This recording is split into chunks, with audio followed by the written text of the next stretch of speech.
में मैंने 12 लाख बच्चों को रोजगार दिलाए हैं, 12 लाख बच्चों को। पंजाब में अभी भगवंत मान ने 17,000, 20,000 हो गई अब तो, 20,000 से ज्यादा, 20,000 से ज्यादा 6 महीने हुए अभी इसको बने हुए मुख्यमंत्री। 20,000 से ज्यादा सरकारी नौकरियां दे दी इन्होंने।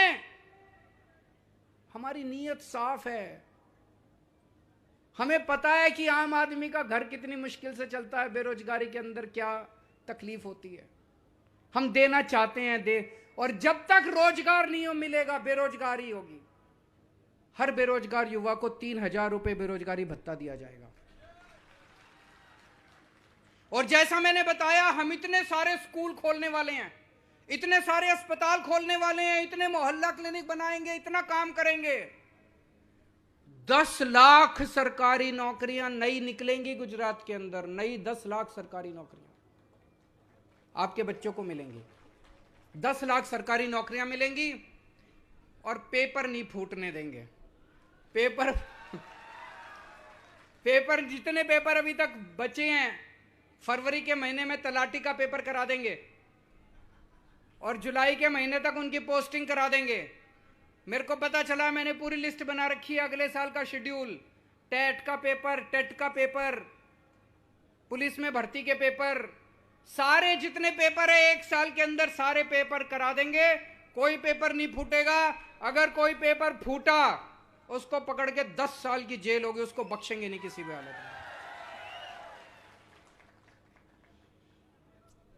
एक मैं ये देख रहा था, पूरे गुजरात में अभी मैं घूम रहा हूं, आपके इलाके में भी मैं घूमा, सारी सड़कें टूटी पड़ी हैं। टूटी पड़ी हैं कि नहीं पड़ी हैं? सारी सड़कें टूटी पड़ी हैं, सारी सड़कें टूटी पड़ी हैं। दोस्तों, मैं ये तो कह रहे थे कि बड़ी सड़कें अच्छी कर दी, ये कर दी, पता नहीं 1 घंटे का सफर 3-3 घंटे लग जाते हैं। ये सारी सड़कें बनाएंगे ईमानदारी से। जब सरकार होगी, खूब पैसा बचेगा, उस पैसे से सारी आपकी सड़कें भी बनाएंगे। जो जो जरूरी वाली सड़कें हैं वो पहले 6 महीने में बना देंगे, फिर धीरे धीरे करके बाकी 2-3 साल के अंदर सारे गुजरात की सड़कें ठीक करा देंगे। बहुत सारे किसान आए हुए हैं यहां पे। पंजाब में भगवंत मान साहब ने 5 फसलों पे एमएसपी दे दी है। एमएसपी अभी तक क्या होता था, सरकार एमएसपी तय कर देती थी, लेकिन उसका कोई मतलब नहीं था। उस पे तो माल बिकता नहीं था, उस पे तो फसल बिकती नहीं थी। तो इन्होंने ये कह दिया कि अगर मार्केट में एमएसपी पे आपकी फसल ना बिके तो सरकार आपकी फसल खरीदेगी, आपको एमएसपी का दाम दिलवाया जाएगा। भगवंत मान साहब ने 5 फसलों पे, गेहूं, चावल, कपास, नरमा और मूंग दाल, इन 5 फसलों पे पंजाब में एमएसपी दे दी। अब अगर किसी भी किसान की फसल मार्केट में इससे कम रेट पे बिकती है, वो सरकार को बेच के आ जाता है, सरकार खरीदती है, अनिवार्य, जरूरी है सरकार को खरीदना। आपको भी हम शुरू 5 फसलों से करेंगे, फिर एक एक करके सारी फसलें। 5 फसलें हम, सरकार बनते ही 5 फसलें हम एमएसपी देंगे। गेहूं, चावल, चना, मूंगफली, कपास, ये 5 फसलों पे गुजरात के अंदर हम एमएसपी देंगे। आपको अगर मार्केट में इससे कम रेट मिले एमएसपी पे, सरकार के पास आ जाना, सरकार आपकी फसल खरीदेगी एमएसपी के ऊपर। 12 घंटे बिजली देंगे। अभी रात को आती है, कभी आती है, कभी नहीं आती है। दोपहर के अंदर 12 घंटे आपको बिजली देंगे। सिंचाई की व्यवस्था करेंगे। कई साल हो गए अभी तक नर्मदा का पानी नहीं पहुंचा चारों तरफ। सिंचाई की व्यवस्था करेंगे।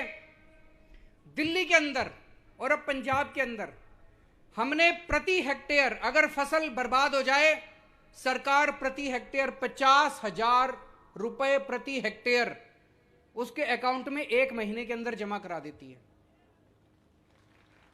होना चाहिए, नहीं होना चाहिए? यह गुजरात में भी लागू करेंगे। अयोध्या में अगले साल भगवान श्री राम का मंदिर बनके तैयार हो जाएगा। कौन कौन मंदिर देखने जाना चाहते हैं? सब लोग जाना चाहते हैं। लेकिन आना जाना खाना पीना रहना बड़ा महंगा है कि नहीं है? और पूरे परिवार को ले जाओ तो बहुत खर्चा होता है। दिल्ली में हमने एक स्कीम चालू की है। दिल्ली वालों को मैं फ्री में अयोध्या जी के रामचंद्र जी के दर्शन करा के लाता हूं। स्पेशल ट्रेन जाती है दिल्ली से, उस ट्रेन में सारे राम भक्त होते हैं। लोगों का आना जाना खाना पीना रहना सब कुछ आपके घर से लेके जाते हैं, घर से लेके जाते हैं, अयोध्या जी में राम मंदिर के दर्शन कराते हैं, वापस घर छोड़ के आते हैं। सब कुछ फ्री होता है। जब ट्रेन जाती है मैं उनको छोड़ने जाता हूं, जब ट्रेन वापस आती है मैं ट्रेन पे उनको लेने जाता हूं, जितने लोग जाते हैं। जब वापस आते हैं इतना आशीर्वाद देते हैं वो लोग, इतना आशीर्वाद देते हैं। कई बुजुर्ग लोग कहते हैं जी बस जिंदगी की आखिरी तमन्ना थी, पूरी हो गई, अब भगवान उठा भी ले तो किसी चीज की कोई, इतना आशीर्वाद देते हैं लोग। गुजरात के अंदर हमारी सरकार बनेगी, आप सब लोगों को अयोध्या जी के फ्री में दर्शन करा के लाएंगे। एक मैं देख रहा था गुजरात के अंदर सड़कों पे गाय का बहुत बुरा हाल है। गाय तो हमारी माता है। इन लोगों ने गाय की रक्षा के लिए और गाय के रखरखाव के लिए कुछ नहीं किया। दिल्ली में हम 40 रुपए प्रति गाय गौशाला वालों को देते हैं, उनकी रक्षा करने के लिए, उनका ख्याल रखने के लिए, उनके खाने पीने के लिए। गुजरात में हमारी सरकार बनेगी, प्रति गाय 40 रुपए गुजरात के अंदर भी देंगे, ताकि गौ माता की रक्षा की जा सके और गौ माता को जगह जगह सड़कों के ऊपर। अब मैं आप लोगों से पूछना चाहता हूं, ये मेरे को खूब गालियां देते हैं सारे, केजरीवाल फ्री की रेवड़ी बांटता है, फ्री की। हर बच्चे को हमारे देश में फ्री शिक्षा मिलनी चाहिए कि नहीं मिलनी चाहिए? हर बंदे को अच्छा इलाज फ्री में मिलना चाहिए कि नहीं मिलना चाहिए? हर घर को फ्री बिजली मिलनी चाहिए कि नहीं मिलनी चाहिए? ये मेरा क्यों विरोध करते हैं? ये क्यों विरोध करते हैं? क्यों कहते हैं फ्री फ्री फ्री नहीं होना चाहिए? मैं कहता हूं स्कूल बनाऊंगा, कहते हैं स्कूल नहीं बनने चाहिए। मैं कहता हूं अस्पताल बनाऊंगा, कहते हैं अस्पताल नहीं बनने चाहिए। मैं कहता हूं फ्री बिजली दूंगा, ये कहते हैं फ्री बिजली नहीं होनी चाहिए। इनको ये डर लगता है कि अगर ये फ्री में दे दिया सब कुछ तो इनके लूटने के लिए पैसा नहीं बचेगा। है कि नहीं है? जो इसने 4 एकड़ जमीन से 1000 एकड़ हो गई, पैसा कहां से आया? यहीं से तो लूटा। अगर ये फ्री बिजली दे देते तो पैसा ही नहीं बचता लूटने के लिए। अस्पताल बनाने लग जाते तो पैसा ही नहीं बचता लूटने के लिए। स्कूल बनाने लग जाते तो पैसा ही नहीं बचता लूटने के लिए। इसलिए कहते हैं ये फ्री बंद करो, फ्री बंद करो। ये केजरीवाल को रोको, केजरीवाल को रोको। रोज गालियां देते हैं मेरे को, और दोनों पार्टी इकट्ठी होकर गालियां देती है। दोनों पार्टी इकट्ठी हो गई है इनको लूटने। अगर कोई कहे ना फ्री गड़बड़ है, फ्री रेवड़ी नहीं होनी चाहिए, समझ लेना उस आदमी की नीयत खराब है, उसके मन में खोट है।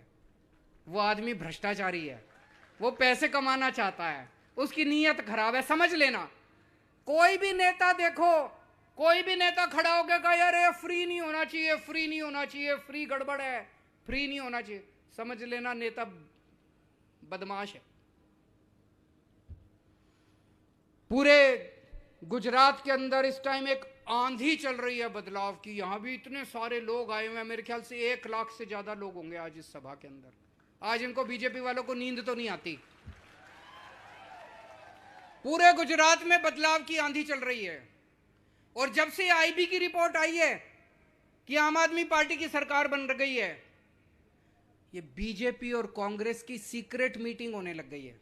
खूब सीक्रेट मीटिंग हो रही है दोनों के नेताओं की, कि कुछ भी करो ये आम आदमी पार्टी नहीं आनी चाहिए, कुछ भी करो।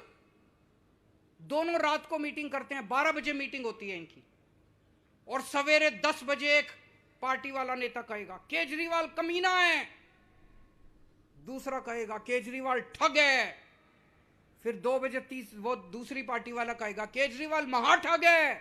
एक ही भाषा में गाली देते हैं दोनों, एक ही भाषा में।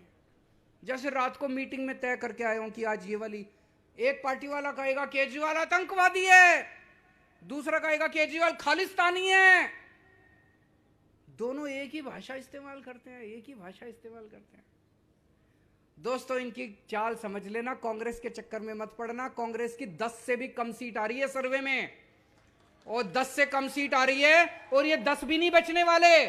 चुनाव के बाद ये 10 भी चले जाएंगे बीजेपी में। कांग्रेस को एक भी वोट नहीं पड़ना चाहिए, सारे वोट कांग्रेस के आम आदमी पार्टी को पड़ने चाहिए। अपने घर में भी आसपास बोल देना, सारे वोट आम आदमी पार्टी को पड़ने चाहिए।